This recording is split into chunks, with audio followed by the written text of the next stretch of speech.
Et dans ce grand angle, nous nous intéressons à la situation au Mali. L'État a annoncé un accord pour intégrer 26 000 ex-rebelles dans l'armée, accord signé avec les groupes armés signataires de l'accord de paix d'Alger en 2015.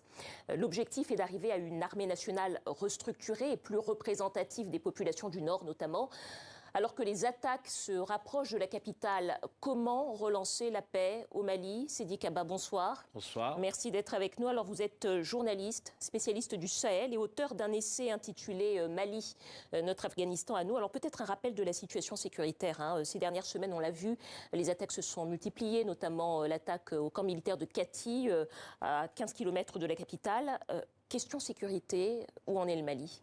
Oui, c'est tout à fait exact. La question est intéressante. Vous savez, après l'annonce de la fin officielle de Barkhane, le Mali a changé de paradigme en matière de sécurité avec le partenariat qu'il a conclu officiellement avec la Russie et puis non officiellement avec Wagner.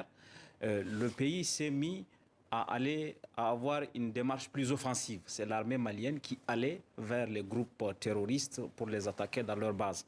Quelques résultats ont été obtenus et puis la stratégie a commencé à montrer ses limites avec la répétition d'attaques.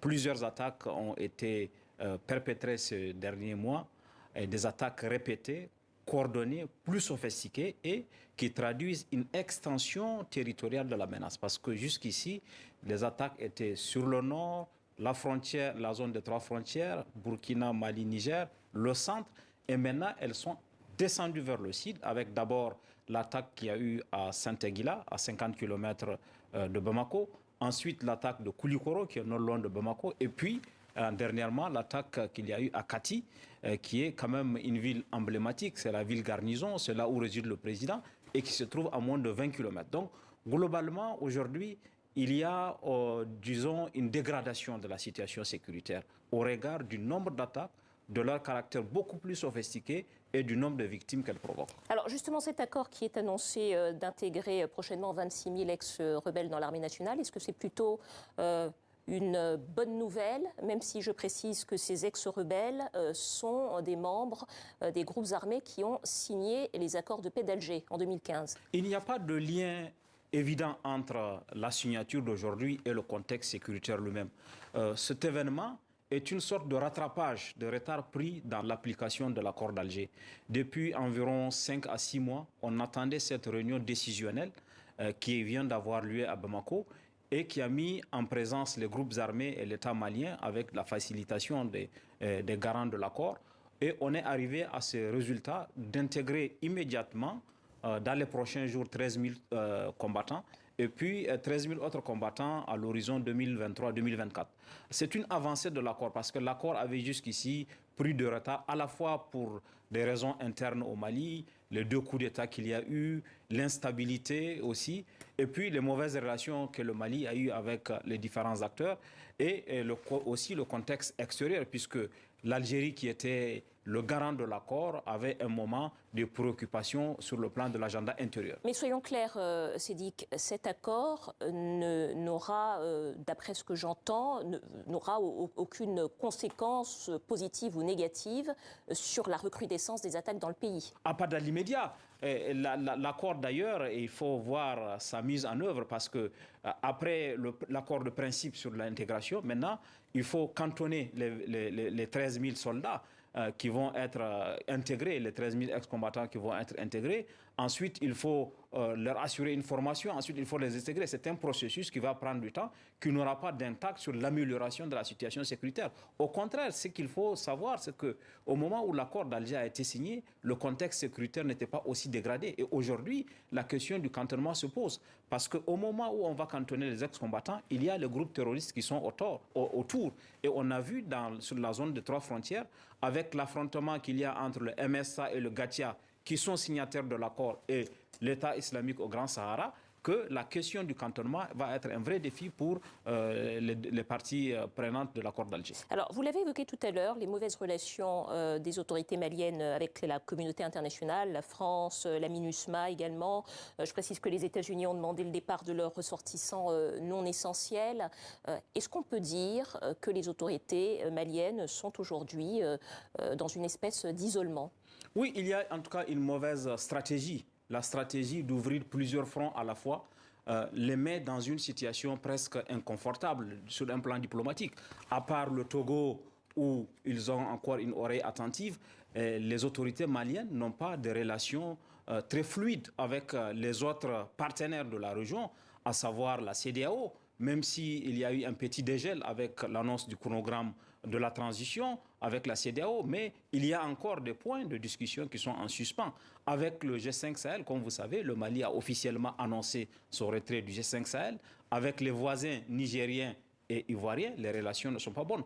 C'est clair qu'aujourd'hui, il y a un problème d'isolement diplomatique de la part du Mali. On espère qu'avec l'amélioration avec la CEDEAO, que la dynamique de l'amélioration va se poursuivre, d'autant que il faut que les autorités maliennes aient conscience qu'aujourd'hui, la solution à la crise sécuritaire au Mali et au Sahel ne peut être qu'une solution transnationale. Elle ne peut être qu'une solution régionale. Le Mali, à lui tout seul, dans son isolement, ne peut pas faire face à cette situation sécuritaire, même en changeant de partenaire, même en changeant d'autres partenaires. Et la situation sécuritaire qui vient de se manifester sur le terrain prouve que justement, il y a urgence à construire une réponse transnationale et régionale. Alors justement, vous parlez d'une réponse transnationale, transrégionale, ça veut dire avec d'autres pays africains qui seraient engagés aux côtés du Mali, c'est ce que vous Oui, avec notamment les pays du G5 Sahel, puisque le G5 Sahel a eu le bénéfice de permettre l'automaticité du droit de poursuite en vertu d'une disposition du G5 Sahel. Chaque pays attaqué peut entrer dans l'autre pays sur 50 km sans avoir besoin d'une autorisation préalable. Donc ça, c'est un acquis qu'il faut consolider. Et puis aujourd'hui, on voit que si le Mali s'isole et si on isole le Mali, puisqu'il y a la tentation aussi, il faut le dire, d'autres partenaires d'isoler le Mali en considérant que, puisque le Mali a eu le comportement qu'il a, on peut combattre le terrorisme sans le Mali. Ce dont je ne suis pas sûr du tout. La menace terroriste est partie du Mali et la solution ne peut pas se construire sans le Mali. Donc il faut avoir cela en tête et il faut que les autorités maliennes aussi soient convaincues de la nécessité de continuer à participer à la réponse régionale à travers notamment un retour au G5 Sahel, à travers une meilleure relation avec, par exemple, le Niger, qui va devenir l'épicentre de la réarticulation de Barkhane. Alors, on assiste depuis plusieurs mois maintenant à une sorte de redéploiement, un redéploiement des forces antiterroristes dans la région. C'était aussi l'objet des conversations lors de la tournée africaine du chef de l'État français, Emmanuel Macron. À quoi est-ce que ça va pouvoir ressembler, ce redéploiement à marche forcée de Barkhane et des forces antiterroristes dans la région? Oui, je crois que visiblement, la France a une nouvelle stratégie, celle d'être présent sans être visible. Elle a tiré les leçons du rejet que sa présence a suscité, notamment au Mali, où, en dépit de l'existence de plusieurs bases militaires, à Gao, à Tessalit, à Kidal, à Menaka, les populations n'ont pas vu de valeur ajoutée à cette présence militaire. Ça n'a pas amélioré leur sécurité et du coup, il y a eu un rejet de la part des populations. On a vu les manifestations de jeunes, notamment à Terra, à Gaïa, etc., à Kaya, contre la présence militaire parce que les gens ne voyaient pas pourquoi, en dépit de la présence de l'armée française avec toute son armada, avec ses mirages, avec son savoir-faire, sa technologie, leur santé ne s'améliore pas. Donc la France a changé, a profité de ce retrait du Mali pour avoir une réarticulation avec une présence visible et importante au Niger et puis une présence moins visible dans les autres pays, notamment les pays du Golfe de Guinée, par exemple le Bénin, où ça va être l'accompagnement en équipement, ça va être l'accompagnement en formation. Mais je crains que cela ne donne pas de résultats parce que si on en reste uniquement à la stratégie du tout sécuritaire et militaire au Sahel, on n'en sortirait pas. Or, en dépit de cette réorientation, de cette articulation, je n'ai pas le sentiment que la dimension non sécuritaire, qui est importante, notamment la formation des jeunes, notamment la présence de l'État notamment la fin de l'impunité, notamment la fin de l'injustice, tout cela n'est pas pris en compte dans la nouvelle stratégie et je crains que le résultat ne soit pas meilleur que l'ancienne stratégie. Peut-être une dernière question, c'est dit qu'en quelques mots, quel rôle peuvent jouer l'Algérie d'un côté et la CEDEAO, la Communauté économique des États de l'Afrique de l'Ouest, de l'autre? Ah oui, ça c'est absolument important que ces deux acteurs centraux. L'Algérie est un pays important puisqu'il partage 1300 km de frontières avec au moins 1300 km de frontières avec le Mali. Et historiquement, l'insécurité au Sahel est venue de l'Algérie, de la guerre civile en Algérie, après la décision des autorités militaires d'arrêter la victoire du fils. Donc il faut absolument intégrer l'Algérie parce que l'Algérie a la capacité de contribuer à la paix et elle a la capacité d'aggraver la situation. Autant donc l'associer pour qu'elle puisse contribuer à la solution puisqu'elle a une expérience, notamment l'Algérie a vécu, notamment le terrorisme, elle peut contribuer à la formation, elle peut contribuer à l'accompagnement aussi, à cette idée par exemple de discussion avec le groupe terroriste. La CEDEAO c'est important puisque aujourd'hui c'est la seule organisation qui associe à la fois les pays du Sahel et les pays du Golfe de Guinée.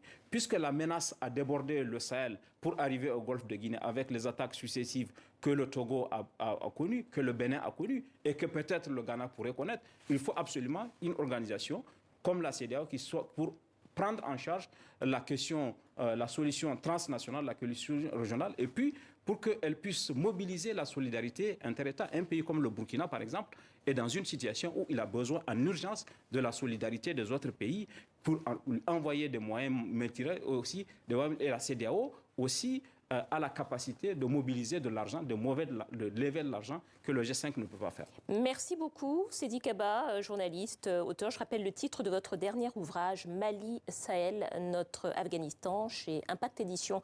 Merci à vous pour cet éclairage.